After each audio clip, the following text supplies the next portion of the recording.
Amigos, buenas noches, un gran gusto saludarles, darles la bienvenida a este programa en el cual participarían Esteban Valenti, que ya está en estudios, periodista, analista, asesor político del Frente Liber Sereni e integrante de su mesa de decisión o dirección, un hombre harto conocido por todos ustedes, y Francisco Faig, coordinador del programa de cultura del Partido Nacional de los Blancos, como ha sido señalado ya hace tiempo, quien también ha participado en este programa en más de una oportunidad y con el propio Esteban Valenti en debates de carácter político, porque este es esencialmente un periodístico político. A este programa y esta noche fue invitado Francisco Faig hace 3 semanas. Hace una hora declinó venir.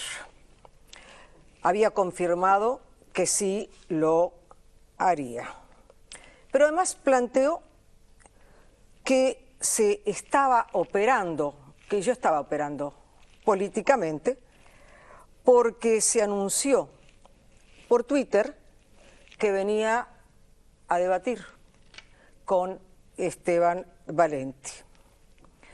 Cosa de la cual, reitero, estaba hace largo tiempo avisado, cosa que había confirmado y evento en el cual había participado en otras circunstancias. Señaló que esto de pronto le podía traer problemas conmigo y yo le digo a Francisco Faig, te digo, Pancho, conmigo ningún problema. El problema lo tenés vos, porque hiciste lo que nunca se debe hacer en estos casos, que es acusar infundadamente a un periodista. Es una de las formas de atacar e intentar socavar la democracia. En la segunda parte de este programa estaremos con muchísimo gusto con Esteban Valenti y en la primera parte, con muchísimo gusto, con Agustín Bonino, director y socio de Opción Consultores, a propósito de esas grandes protagonistas que son las encuestas. Gracias por venir. ¿Cómo estás, Sonia? Buenas noches. En la noche de ayer, en este canal, se conoció la última encuesta de Radar, a cargo de Alem Berraji, que la vez anterior estuvo justamente aquí contigo. Sí. En esa medición de octubre, el Frente Amplio marcaba un 41%, el Partido Nacional 26%, Partido Colorado 10%, Partido Independiente 2%, Unidad Popular 1%, otros partidos menos del 1%. En blanco o anulado 4,5%, no contesta 3,6%, no sabe indecisos 10,8%. En la encuesta de mayo había otros números. ¿Qué pasa con Opción? Bien, hoy en parte lo que trajimos fue justamente números e información de las últimas encuestas que ha difundido la consultora y que en cierto modo hay cierta homogeneidad entre los datos que están dando las distintas consultoras, es decir, los resultados de las mediciones de intención de voto, en los días previos o en las últimas semanas previo a la elección. Sí. Y hay pequeñas diferencias que indudablemente, a quienes están más compenetrados, digamos, en lo que es la campaña o están trabajando en eso, sea como militantes, como protagonistas o como seguidores de los distintos partidos, indudablemente son grandes diferencias aunque sean pequeñas. Pero se puede decir que hay cierta homogeneidad en lo que han sido, digamos, los números o los resultados de las distintas encuestas que han aplicado las distintas consultoras. Hoy, para hacerte un resumen de ello, sí, trajimos, mejor dicho, lo que es el resultado de la última encuesta de intención de voto que se hizo en la semana del 22 al 26 de septiembre. Y ahí tenemos lo que es la distribución de la intención de voto, que si querés la podemos ir viendo y analizando. ¿Cómo no? Bueno, la primera placa, lo que se presentamos es intención de voto por partido, como se presenta allí, en el cual para la última medición nos daba un 41% de intención de voto para el Frente Amplio, un 34% Partido Nacional, Partido Colorado 11%, Partido Independiente 4%, otros partidos 0,4%, en blanco y anulado nos da un 5%, un poco por encima del registro histórico, y indeciso un 4%. Cabe destacar de que este resultado es fruto de una pregunta espontánea y de una repregunta a los indecisos que... Y vamos a otra placa, ¿O volvemos con...? Vamos ya a la siguiente placa. Es decir, el 4% de nivel de indecisos responde a... principalmente que se le repregunta la preferencia por los distintos partidos una vez dicen de que no saben a quién votarían en primera instancia. Es decir, es una intención de voto guiada, no tan sólida como lo primero que presentábamos. En cuanto a la serie histórica, ahí mostramos algunos meses más distanciados, digamos, para no hacerla demasiado densa la presentación, y mostramos los últimos 3 meses.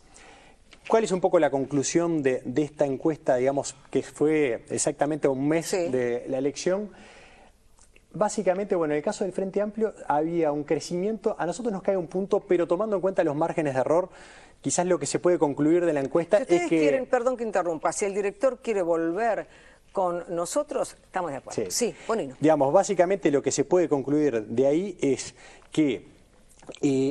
no sigue, digamos, no se mantiene o no hay un crecimiento, digamos, del Frente Amplio en este último mes de septiembre, sino que más bien hay una estabilidad bastante importante. ¿Por qué lo digo? Pues si bien hay una caída de un punto, estamos hablando que las encuestas tienen un margen de más o menos 4%, que digamos que lo dicta la estadística y que debemos respetarla porque en eso se fundamenta, digamos, o describe lo que es el comportamiento de las observaciones que hacemos con las encuestas. Entonces es importante destacar con eso de que quizás lo más probable que podemos destacar de esta encuesta es que no se mantuvo en ese mes un crecimiento, digamos, del Frente Amplio. En el caso del Partido Nacional, en la serie histórica lo que se presentaba es un crecimiento de un punto, pero también lo que muestra es que a pesar de que se ha incrementado, digamos, lo que es la comunicación de los distintos partidos, hay relativa estabilidad y los movimientos son bastante suaves en lo que es cómo se mueve la decisión o la intención de voto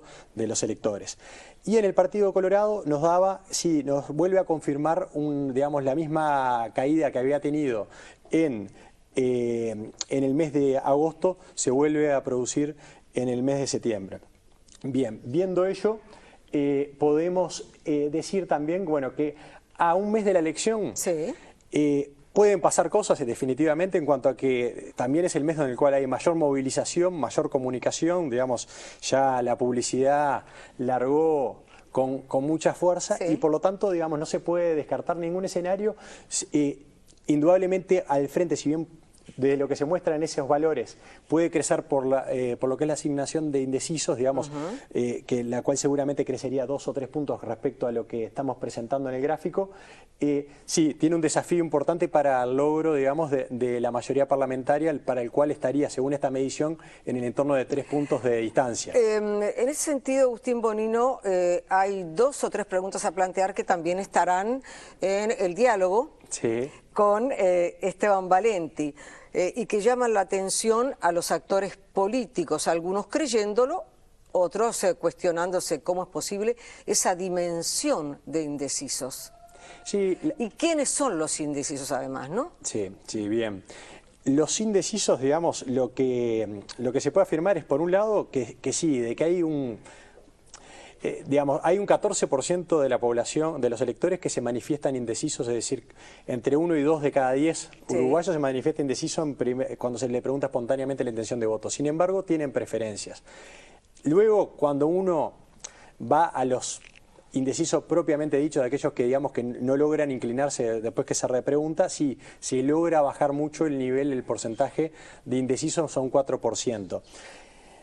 Ahora me haces mirar, vine armado con todos los números para ver, digamos, para ver un poco dónde están esa mayor porcentaje de indecisos. Indudablemente los que tienen menor interés por la política, en los que no se identifican ideológicamente con ningún partido, ahí crecen los indecisos y sí, veamos, también en niveles educativos bajos, bueno, hay algunas características, igual tampoco hay un perfil demasiado definido. Indudablemente se podría describir como dos tipos de indecisos. Quizás los más críticos, eso es una tipología de indecisos que dudan del voto porque lo reflexionan, y después aquellos que están más alejados de la política. Y después indudablemente hay una masa de por lo menos de 20% de que tienen muy poca información política y que tampoco tienen identificación partidaria, y es probable que puedan mudar su voto. Por eso, este mes, si bien todas las encuestas muestran que los movimientos son lentos, tanto por las características del mes, que digamos que se intensifica la actividad, como también por esas características de electores que son relativamente flotantes,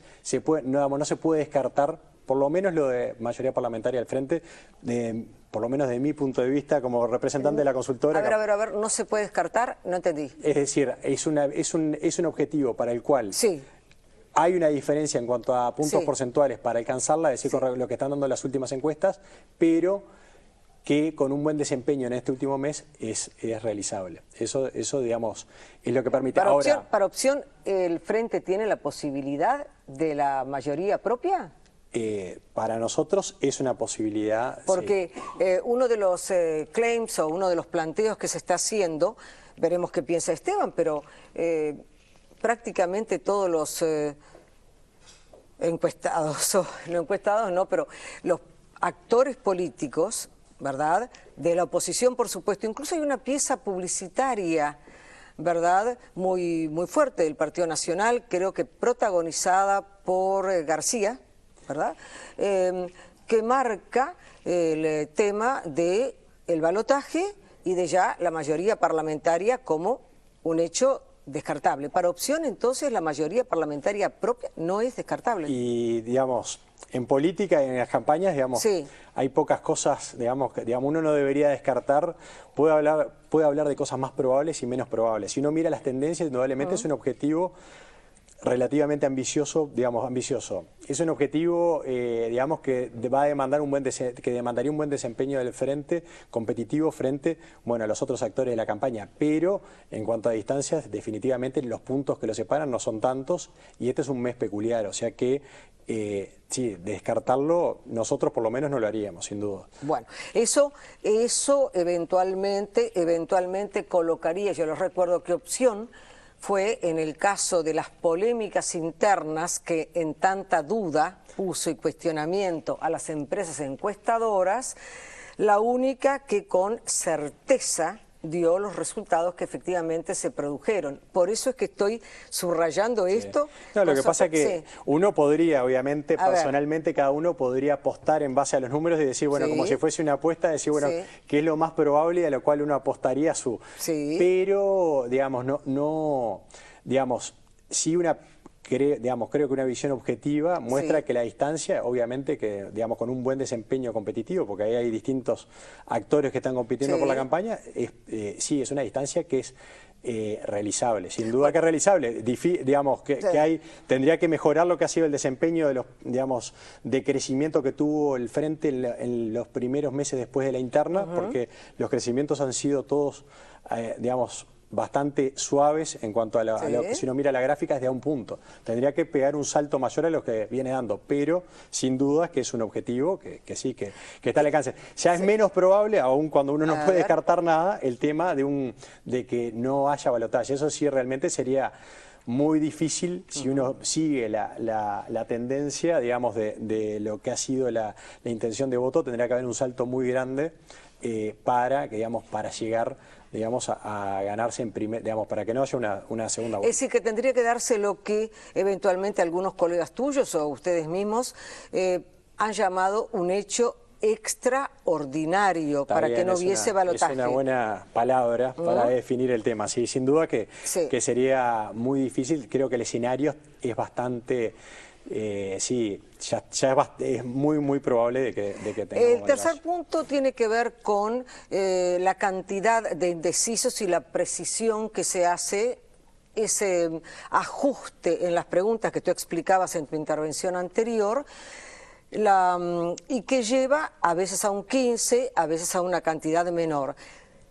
Esos indecisos que son el objetivo de todos los actores políticos, ¿verdad?, esencialmente, ¿qué características tienen? Según lo que tú decías, ¿es complejo definirlo?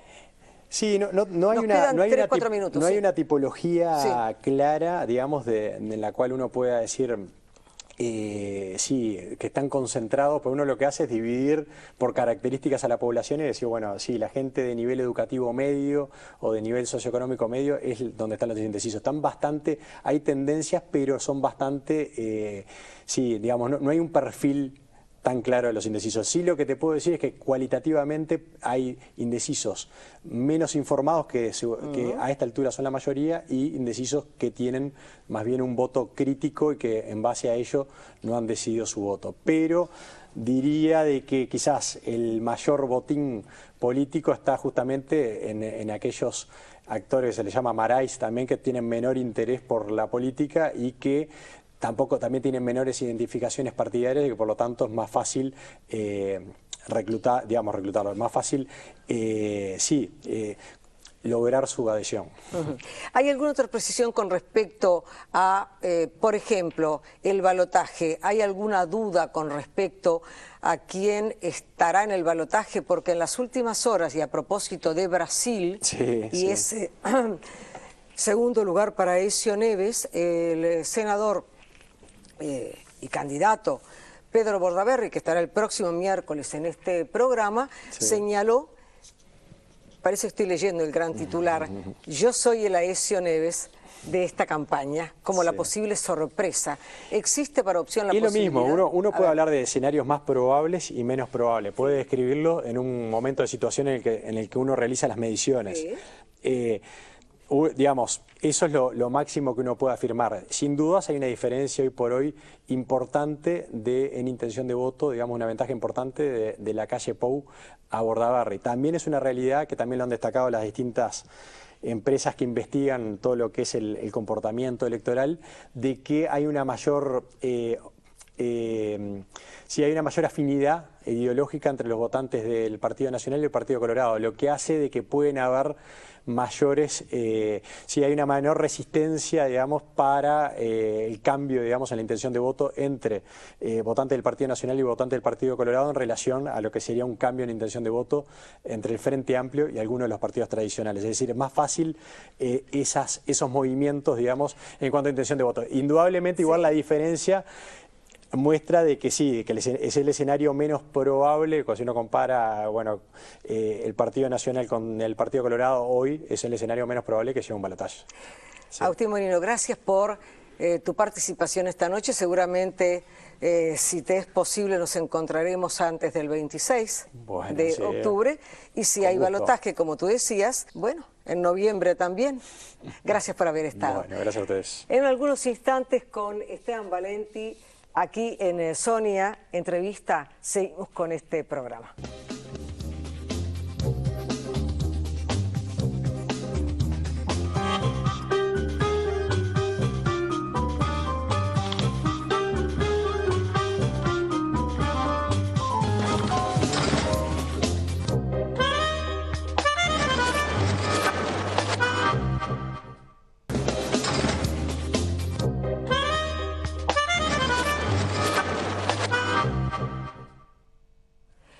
Amigos, señalé el comienzo de este programa, lo reitero para aquellos que eventualmente pudieran no haber estado, en ese momento que había sido pactado hace 3 semanas, este encuentro entre Esteban Valenti y Francisco Fay. Hace una hora, a esta altura 1 hora y media, pero 1 hora antes del programa, Francisco Fay señaló que se bajaba del mismo y señaló además, o marcó además el planteo con respecto a mi persona, de la intencionalidad de operar políticamente. En este sentido es que señalé también que ese tipo de calificación es, a mi juicio, o impugnación es, a mi juicio, una forma de atacar la democracia. Esa impugnación a un periodista, esa impugnación al periodismo, una forma de socavar o atacar la democracia. Y recordé también que en más de una oportunidad en este programa y con Esteban Valenti ha estado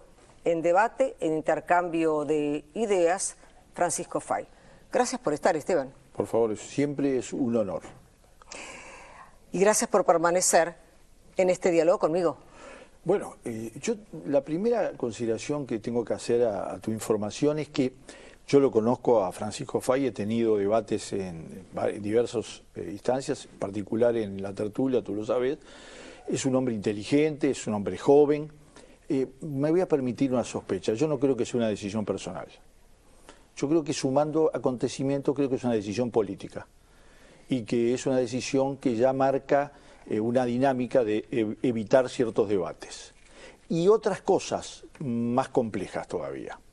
Yo creo que, por ejemplo, el encuentro de ayer en Melo no fue casual, fue organizado fría, premeditada y alevosamente. Me refiero al encuentro del doctor Lacalle con el doctor Vázquez.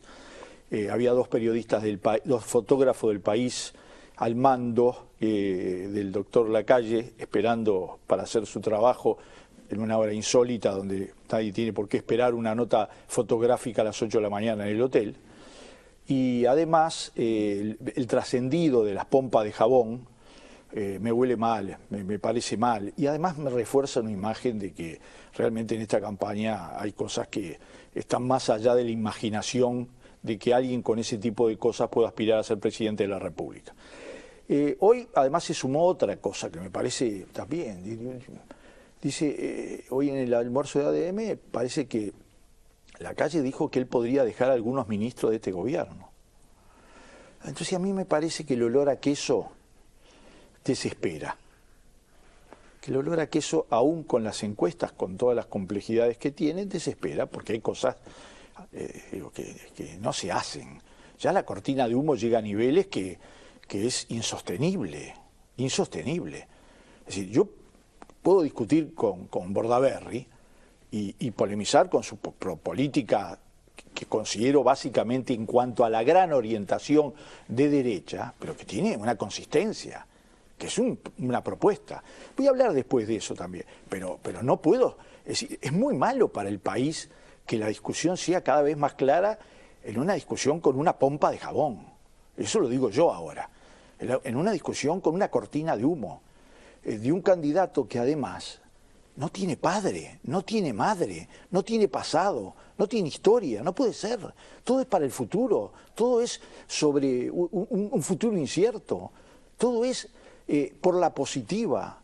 Pero lo de la positiva es, a ver, la más completa y absoluta prueba de los cambios que se produjeron en este país en los últimos 10 años.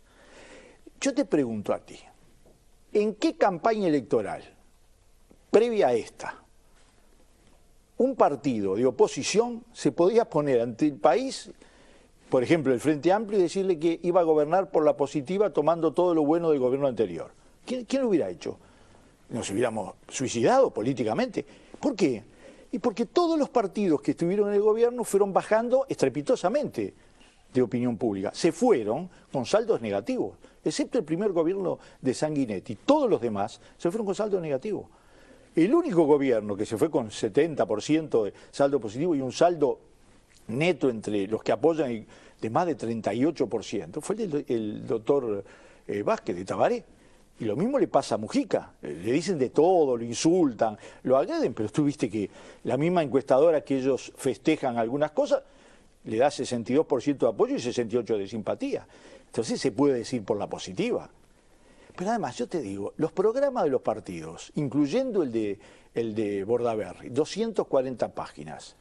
¿Pero a quién se le hubiera ocurrido proponer tantas cosas en otro momento cuando el país no podía soñar ni volar más arriba del Zócalo, porque estaba en una situación dramática y en caída libre? Todo eso se puede porque este país cambió radicalmente.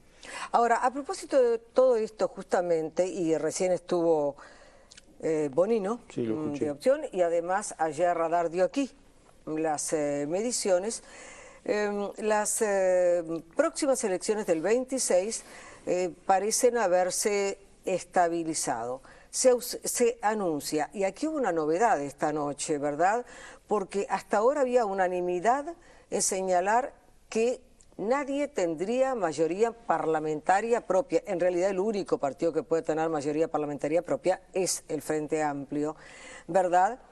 Y se marca el triunfo de Vázquez en la segunda. Entonces mi pregunta para ti, en esto que iba a ser un intercambio de ideas, era por qué se llegó a este final de bandera verde cuando hasta hace un año todos vaticinaban que con Tabaré el Frente Amplio llegaría con la fusta abajo del brazo.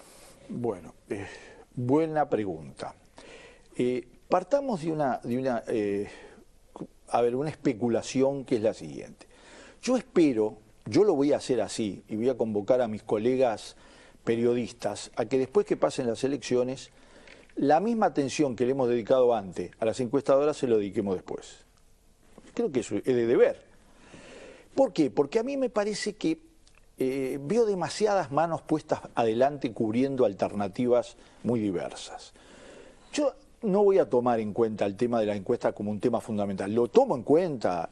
Yo creo que hay una gran batalla del Frente Amplio para poder ganar las elecciones, que no está nada decidido. Pero, y además te voy a contar una cosa, Sonia. Yo he hecho 270 piezas publicitarias en las campañas en Uruguay. La única que me tuve que tragar, que la levanté al otro día, fue una campaña que decía que íbamos a sacar el 53% de las elecciones del 2004, que cuando la vi me pareció una pizarreada y una barbaridad. ¿Por qué? Porque la gente, esos números mágicos de los indecisos, que lo que dan todas las encuestas, que son mucho más grandes que en elecciones anteriores, eso sí es unánime. Es más, creo que si uno saca el dedo mojado afuera de la ventana le da el mismo resultado. Es decir, uno lo ve que existe una mayor indefinición en diferentes niveles. Yo te digo que la gente no se convence, esos indecisos en todas sus variables, a partir de razones de fuerza. Es un error muy profundo de los que hagan campaña o de los políticos. La gente se convence por razones. La gente se convence porque va a ser un pacto de mayor o menor intensidad hacia el futuro. Esa es la diferencia fundamental entre una campaña electoral y vender un producto o vender un servicio. Este es un acuerdo donde tú le das por 5 años un papel a una persona como presidente, a un conjunto de legisladores, para que te represente, que van a tener que ver con tu vida. Y toda aquella campaña que tienda a mostrar que en realidad no va a pasar nada, que esto es una especie de recambio sin dolor, no está diciendo la verdad, no está diciendo la verdad. Porque cuando uno mira más a fondo sobre las propuestas, se da cuenta que sí, que va a haber cambios muy importantes y que cada uno tiene que votar sabiendo cuáles van a ser esos cambios. Es decir, los motivos por los cuales la gente va a votar en un sentido o en otro son razones de fondo, no son cuántos votos va a tener el otro. Es decir, la fuerza a veces incluso tiene un efecto contrario. Sí. Ahora, yo te preguntaba concretamente, ¿qué pasó? Tienes razón, faltaba. Y yo creo que nos equivocamos, que cometimos errores. Sí, absolutamente, creo que no hay explicaciones. ¿Por qué digo esto? Porque desde el punto de vista de el país no está peor que hace un año, está mejor que hace un año. En todo, te puedo hacer la lista, yo soy muy memorioso, te puedo hacer la lista de todas las cosas que hoy están mejor que hace un año. Por lo tanto, además, ¿qué es lo que está mejor que hace un año? La imagen del presidente. Por lo tanto, ese es un buen medidor. ¿Qué sucede? ¿Qué sucedió? Y yo creo que la gente esperaba más futuro, esperaba más proyecto, esperaba más sueño, no sueño en el sentido literal de la palabra, más grandes proyectos, grandes aspiraciones posibles. Los uruguayos, el cambio más importante, el que a mí me emociona, no es un cambio de bolsillo, no es un cambio de traje, no es un cambio de televisor, no es un cambio de moto, de auto 0 kilómetros. El cambio más histórico, ni siquiera institucionales. ¿Sabes cuál es el cambio más grande? Este país volvió a ser el país del optimismo.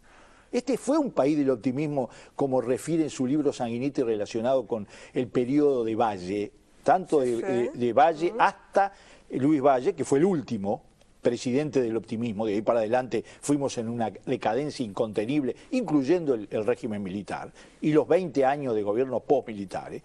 Esa decadencia tenía una componente que para un país tan pequeño como el nuestro es destructiva, es tremenda. Es la interrogante de si éramos viables. ¿Tú encontrás hoy a alguien en el Uruguay que se pregunte si somos viables? No lo encontrás.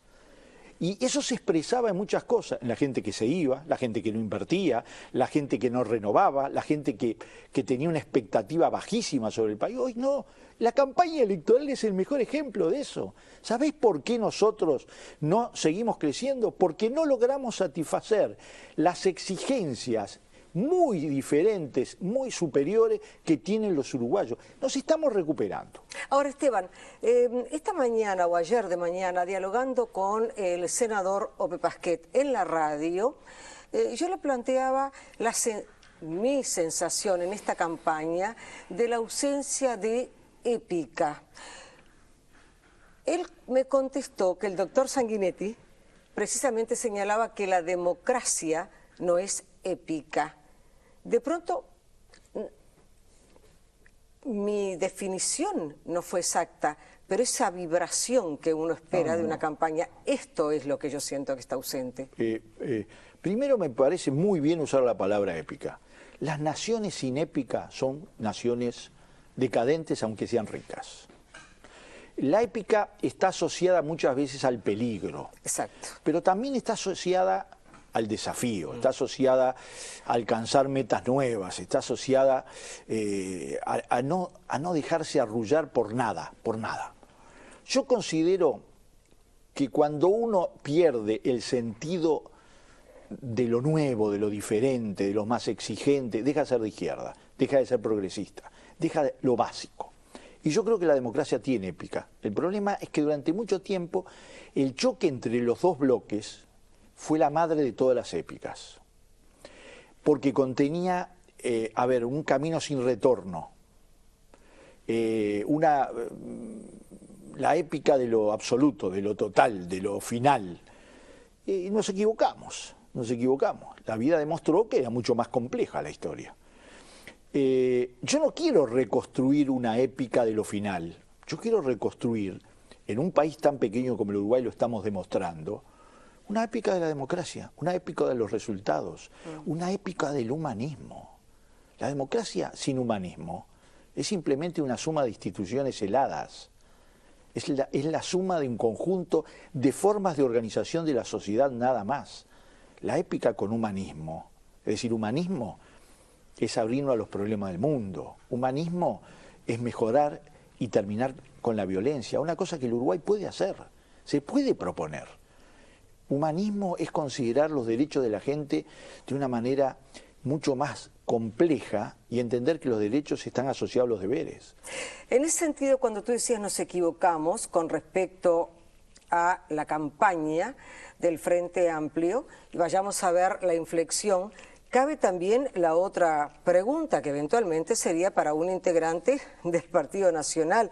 ¿Cómo se explican las chances de la calle Pou y cómo se reciben las consideraciones de falta de experiencia del candidato y las acusaciones de plagio de programa y eso que vos decías al comienzo, una campaña por la positiva en la cual la precisión en la propuesta parece estar ausente? Pero sin embargo, dio resultado. También porque, la nube de humo se llevó por delante el wilsonismo en el Partido Nacional porque no reaccionaron a tiempo. Y si nosotros no hubiéramos reaccionado a tiempo, también nos podía llevar por delante. Porque no hay nada peor que pelear contra una nube de humo. Y no hay nada más peligroso. Aprovechó exactamente nuestras carencias, nuestras debilidades, lo que hace el poder también. ¿Por qué no asumirlo? El poder es un espejo donde uno se mira y se ve un león. Y no siempre uno es un león. Es decir, el poder nos puede transformar de muchas maneras. Tiene un valor extraordinario. No se pueden hacer las cosas sin el poder. No se puede cambiar un país, construir cosas nuevas, construir esa épica, mirándole de afuera y tirando piedras en el sentido, no literal obviamente, el sentido de crítica. No, hay que construir, La épica, la construcción. pero también tiene una cantidad de peligros. El peligro de creerse que estamos predestinados para el poder, no hay nadie que está predestinado al poder.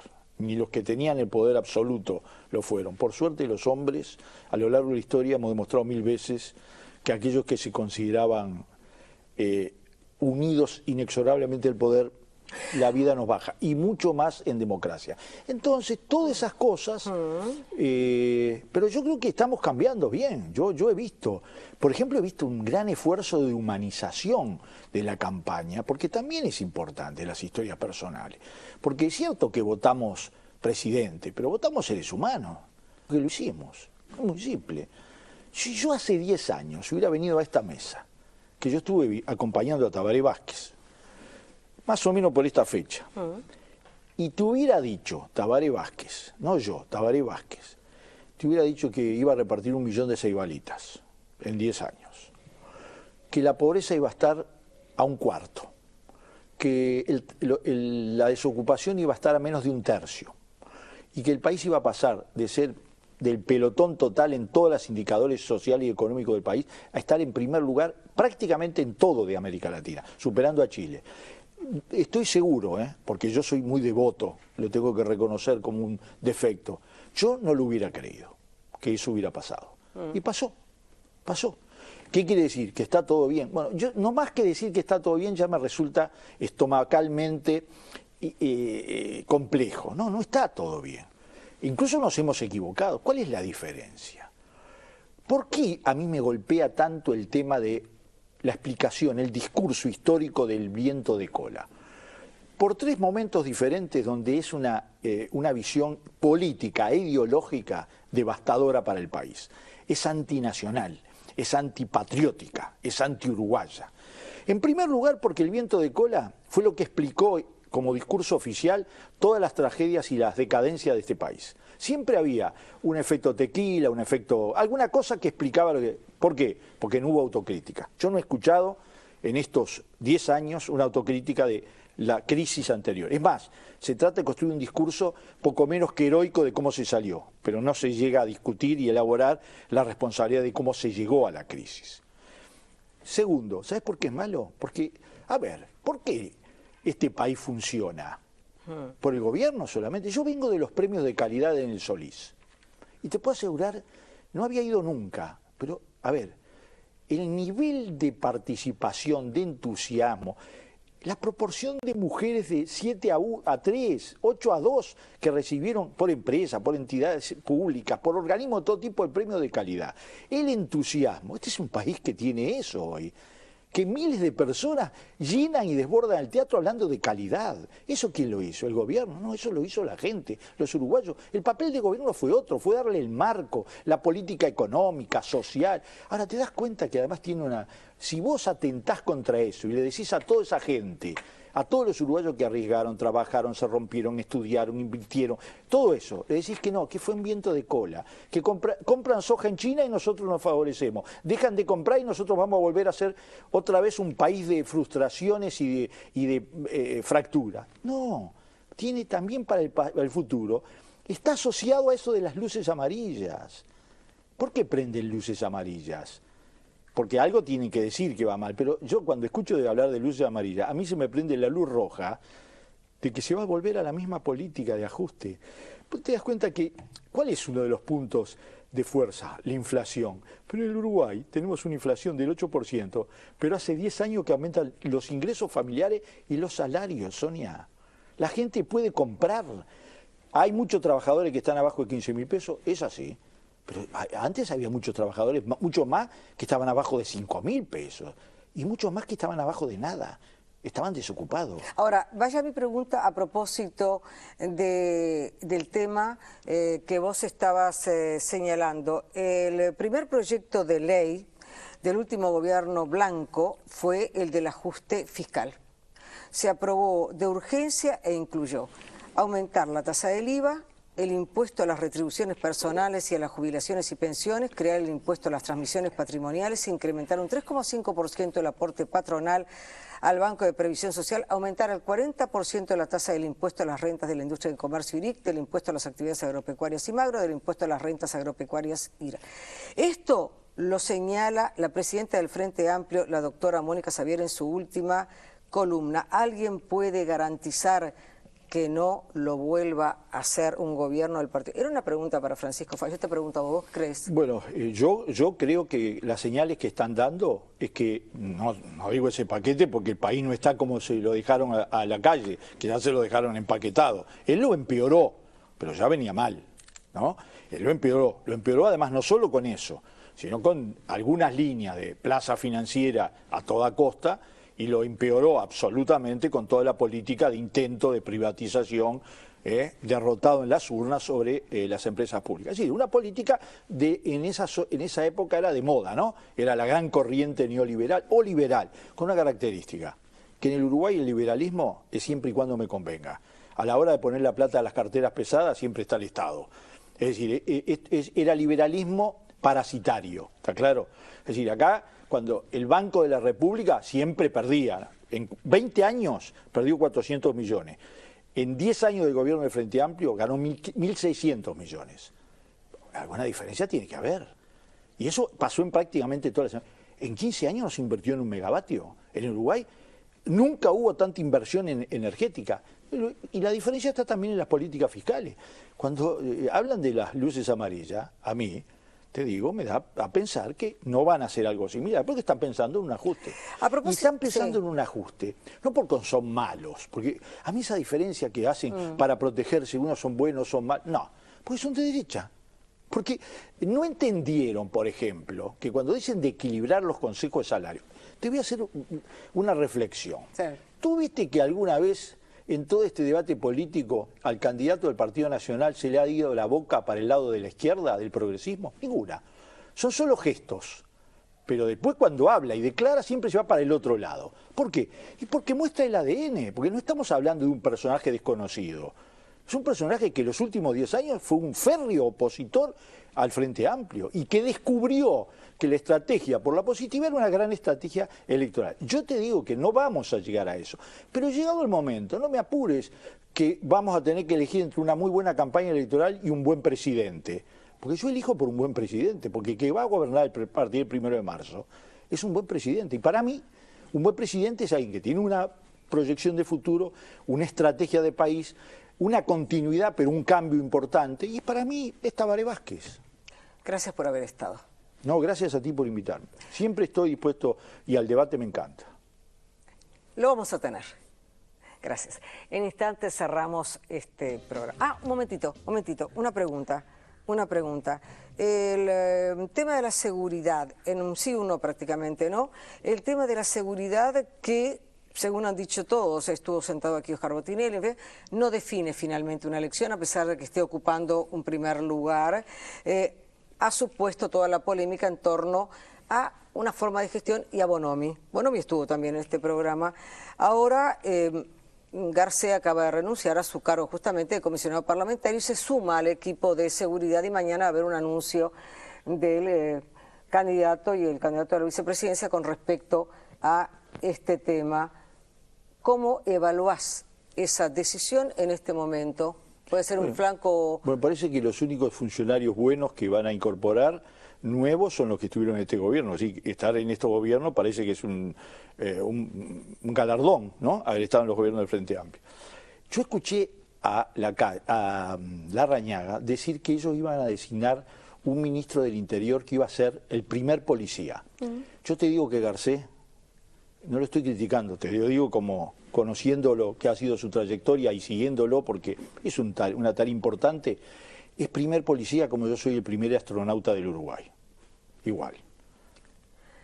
Seguimos en instantes.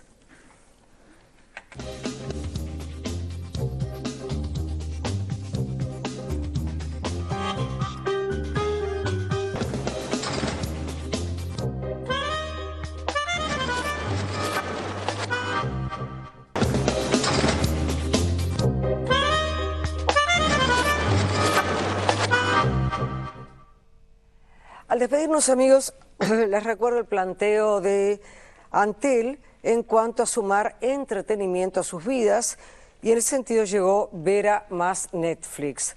Les decía yo la semana pasada que Netflix además es particularmente adictivo. Contratando Vera a partir de 850 o Vera LT a partir de 990, les regala Antel 6 meses de suscripción a Netflix y podrán disfrutar online de sus películas y series favoritas.